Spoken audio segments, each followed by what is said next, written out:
Indonesia is beautiful.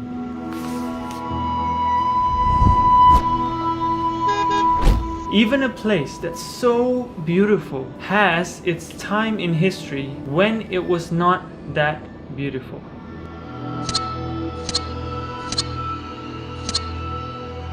This is part 2 of the 10 most haunted places in Indonesia.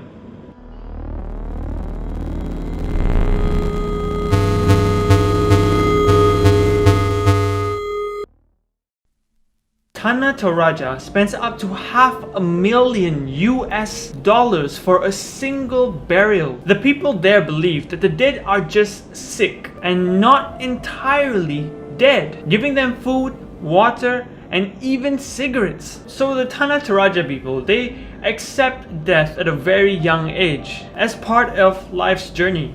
So when a family member passes away, they carry out their Alok Todolo tradition, which means the way of the ancestors, which surprisingly sits comfortable next to Christianity. And this ritual is called the Toma Kula, where they believe that the spirit remains close to the bodies and craves for close care.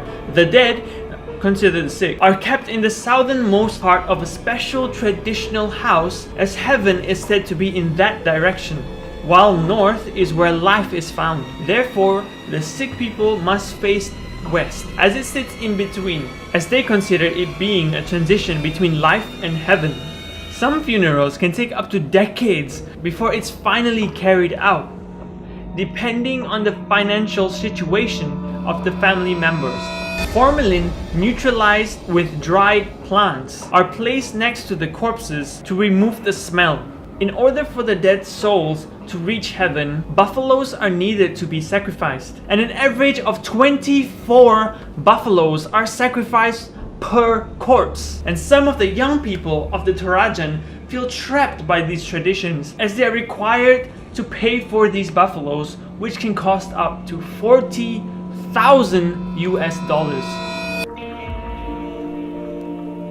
Casablanca Road was built in the 1980s, a road that stretches only up to 1.6 kilometers, as is known as the most haunted stretch of road in the whole of Indonesia. The haunting started when the underpass was built, when the construction required the Menteng Pulo Cemetery to be relocated. This cemetery is one of 2 of the Dutch war cemeteries in Jakarta, the other being the Erevid Encol, located in a region called Encol. The Menteng Pulo Cemetery contains approximately a total of 4,300 graves, consisting of corpses from the Royal Indies Army, victims of the Japanese concentration camp in World War II, and more of which were moved to the cemetery from other regions of Indonesia, which spans up to an area of 29,000 meters square.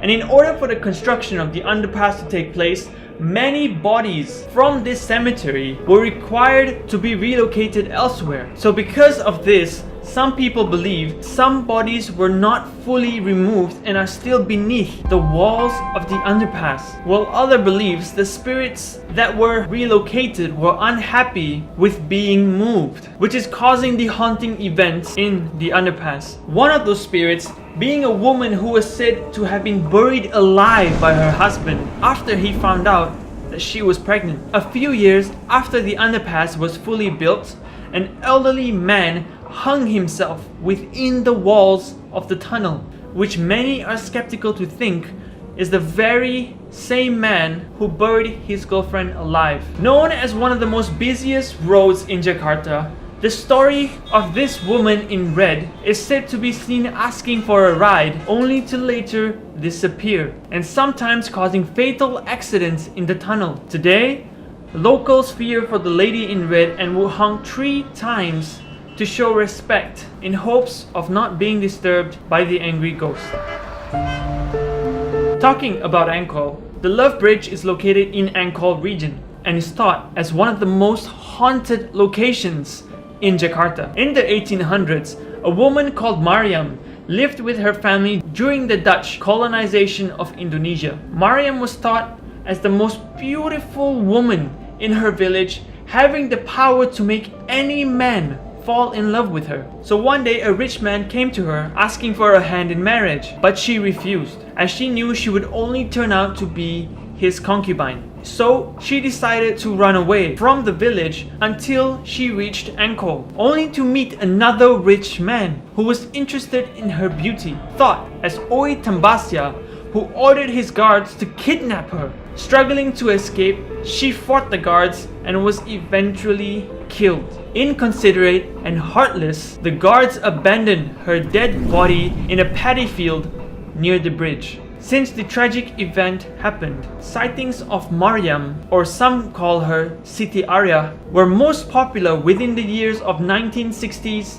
to the 1990s, and nobody knows why. Every story of Angkor Bridge is about Mariam. For example, a fisherman who was asked by a young girl to send her to the bridge only to watch her disappear as they arrived. Mariam was also seen at a nearby stall after midnight, where she approached the owner and smiled at him, to later disappear just an arm's length away. While another story goes of Mariam entering a taxi before sunrise, wanting to head to the bridge, only to disappear as they arrived.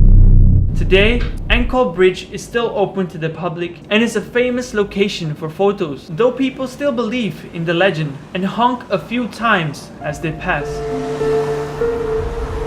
Adding on to our list as the second haunted cemetery in Indonesia is the most famous haunted cemetery in Jakarta. The cemetery is haunted by legends of Headless Rhys carrying his head in his hand and is usually followed with a large black dog. The priest walks through the cemetery looking for his grave, of which located in different cemeteries. The priest is not Jorok Putu's only ghost. These cemeteries had claims of apparitions, creepy shadows, feelings of being stared down upon, and more, but the Headless Rhys seems to be the most common tales of the cemetery. If you're interested in meeting this Headless Rhys, people believe that in order for you to see him, you would either need to go alone or in a group of odd number of people on a Friday night. The groundskeeper is even willing to accept small fee to give you a tour of the haunted cemetery. Do you believe in these legends? In the 1800s, the Fatila History Museum in Jakarta was used as a prison during the Dutch colonization of Indonesia. The building was initially used to hold prisoners of war, undergo trials for these prisoners, and even having brutal massacres that took place. The prison was actually built underground, beneath the building, and the prisoners were treated with poor living conditions and even cramped them in small cells. On rainy days, the prison cells would even flood, where the guards would just ignore the screams. Today, the building stands as a history museum with sightings and strange noises that can't be explained, especially the screams of those who died in the past. The prison is now closed off to the public and can only be seen partially from the outer part of the prison. People believe that the souls that died in those horrific conditions are tied to this place, which is causing these strange sightings and sound. I'm not surprised if this building really is haunted, as the history itself shows a more haunting, unimaginable, and gruesome time with disgusting conditions that could make a person prefer to die than live in such a place. Most of these stories are based in Jakarta, as Jakarta is Indonesia's capital city and has a very deep history of the events taking place. Although Indonesia's haunted places stretch throughout the country, these stories are the ones that are most reported and even featured on many websites and blogs. If you're from Indonesia, then share your haunting tale or a tale you know. If you haven't watched part 1, then you can watch it right here. This is Wise Defies, and these are the 10 most haunted places in Indonesia.